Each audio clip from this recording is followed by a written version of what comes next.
This is how to get Sprint ID in Jira. From your dashboard, go to Projects and select the project you want to view the Sprint ID.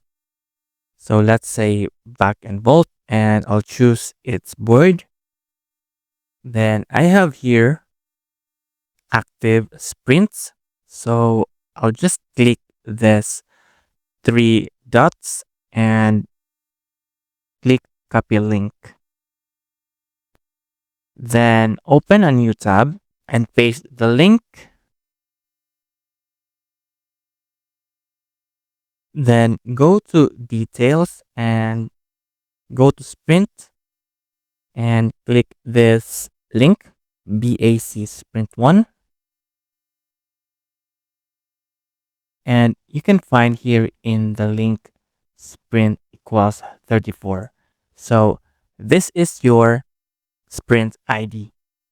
You can also go to backlog and under the sprint name, you can click this name and scroll down and you can see your sprint ID by clicking this link. So this is how to get sprint ID in Jira.